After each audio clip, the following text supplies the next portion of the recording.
Hello, everyone. So today, we're going to be doing something very similar to what I've done in the past with the intuitive painting. I've had a couple of requests for exhibits and for sales, and I also just need to paint something for my office. And so I am going to be doing all of that. Today I'm going to get started. So these two canvases are going to mirror what I do on the big canvas. The big canvas is for my office, and then the one of the paintings will go on exhibit at a local art studio or art council, and one is going to be auctioned for an event. And so these three paintings are going to kind of match each other, um, but just using the same technique. But as you know, with intuitive painting, if you've watched my other videos, we don't always know what we're going to get. Um, so I'm going to start with the big guy just because it's easier. It's going to make a mess. I am going to talk about my palette of colors. So, easier to read, front side up. So essentially, with intuitive painting, we start with a watercolor wash and we just get some colors on canvas, however they look.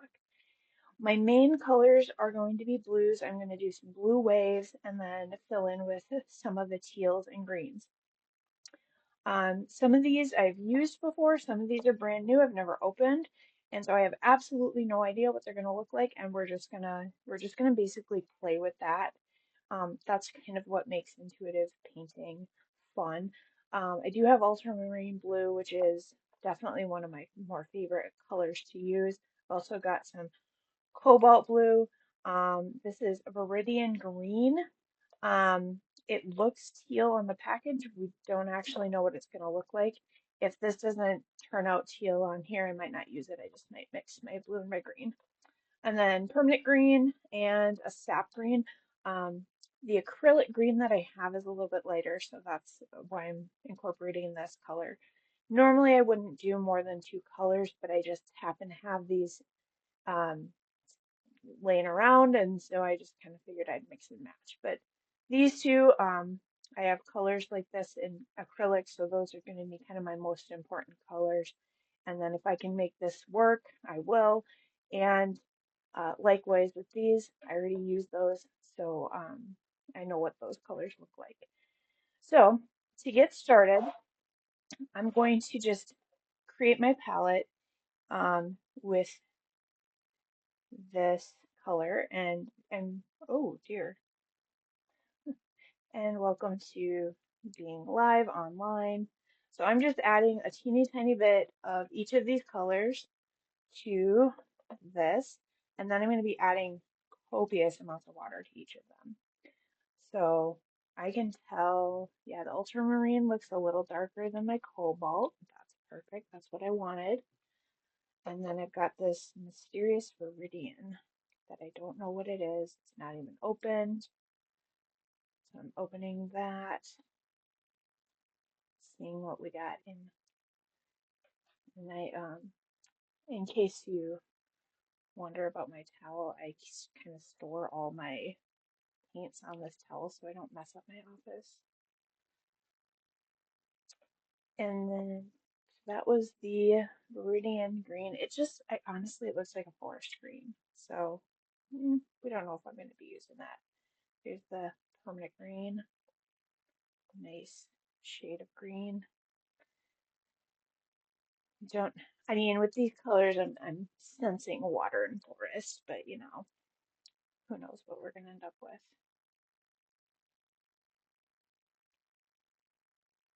Another one that's not open yet.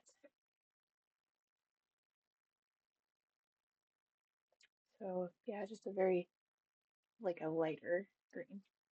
All right, so now I've got my little water cup, and then this is the brush that I use for this first wash. I'm just going to get each of these filled with water. This is watercolor paint, and so I'm just going to kind of drop water in there. I'm not sure what's going on with that ultramarine blue and why there's mystery brownness. I feel like that's a future me problem. So, um, blue is supposed to be my main color, so I'm gonna just see if I can get this color to take off. And that's perfect. That's definitely an ultramarine blue. That's what I wanted. And I'm doing this totally on the canvas, probably not the way that, you know, a trained artist would do this, but I'm not a trained artist. I just do this for funsies. All right. So there's that cobalt blue. You can see it's a much brighter color. Um, the the cobalt blue. I get all my stuff from Hobby Lobby. I do not get any commissions from Hobby Lobby, but hey, if you're from Hobby Lobby and you want to support a local artist, I'm all for it. But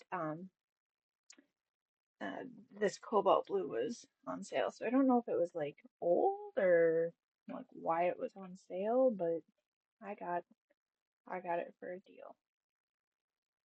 There's the green. Now, I also keep my watercolors super watery because for this intuitive painting, this style of painting that I do, it's the first wash is just a general feeling. So there's not an exactness to this. And so we want these colors to be very washed out. All right, so that was the permanent green.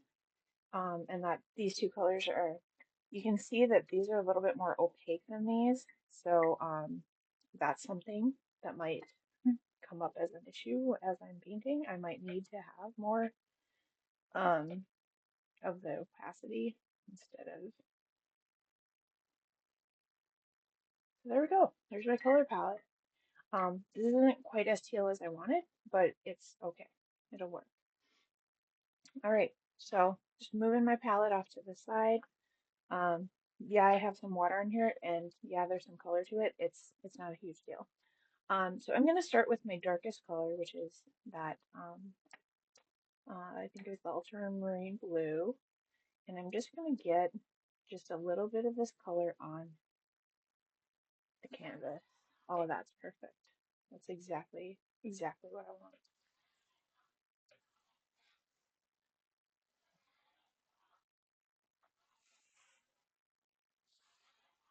Nice and wide strokes. Um, I am just gonna get my brush dry again, and I'm gonna pick up that cobalt blue and see if this adds any depth of color to the sides of this. They don't really match. They also don't really not match, so uh, they look good together. I can't honestly tell. One is just opaque and the other isn't. That's all I got. Next, I'm going to kind of transition into this, um, that Viridian green that I wasn't sure about. Definitely a green. It's not a teal. And the labeling definitely did not match. So I am going to mix this in with the blue because I definitely wanted a teal for that transition between colors. Um, I am totally getting watercolor all over my desk. This is my workstation up in my office. See if I can get my brush to spread this a little bit more, get some more of a teal look to it. Good enough. Um, Next, I've got this. Oh, I forget which green it was. The permanent green, I think it is. Now I'm just leaving my. So the permanent green, it's kind of darker.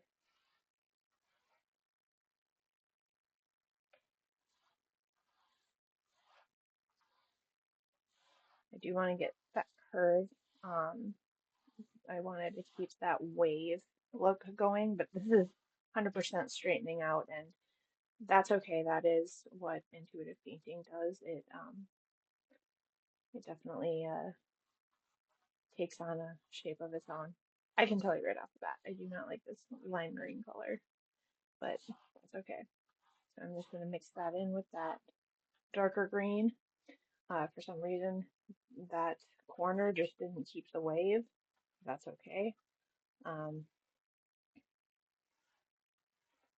this is it for my big canvas. We'll see how this all turns out after it dries. So what I'm going to do is I'm actually going to, there's water dripping off the sides. I'm going to set up a towel. I have towels in my office for to let this dry for the day. And then I'll come back to it tomorrow. But I'm going to get those other two canvases set up so I can paint them in a similar fashion. And try to keep this as flat as possible so that the colors kind of stay in the shapes that I was hoping they would stay in. Now we've got two canvases. Again, these are for exhibits, so oh, paint. You can see both of them on the camera. All right. So same exact process. Hopefully I don't get too much of this paint on my desk. But we're gonna just go, actually I'm probably gonna go right across both of them just to save on brush strokes. So again, starting with the ultramarine blue, and in my other canvas, I kind of started down here, and if these were next to it, kind of started in this direction. So I'm okay with this kind of going across both of these. This color does not pick up on canvas, this ultramarine blue. On when I use this on the acrylic side, it definitely has more of a it's like I use it for sky. It's very, very light. Next is the cobalt blue, which does stay on canvas a little bit nicer. And I'm almost out of cobalt blue. So I am out of cobalt blue. I kind of planned that water correctly. So then I'm just going to add wider brush strokes to get that blend in. And I'm going to be honest, that ultramarine blue, I can't actually tell the difference between that and the cobalt. So I think I do like the cobalt coverage a little bit better. So now I'm moving on to that Viridian green, the one that on the package it looks like a teal. It is not a teal, it is definitely a green. I'm going to mix that in with my blues to get that teal color that I wanted.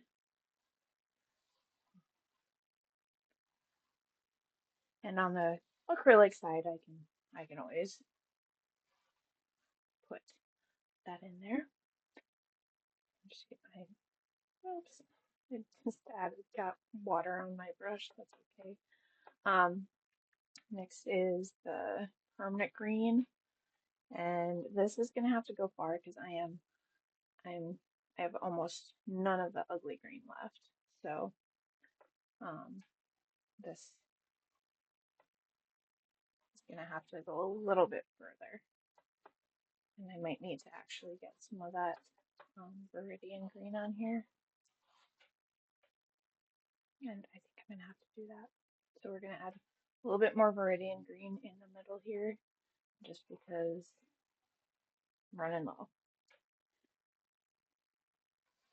Just getting those blended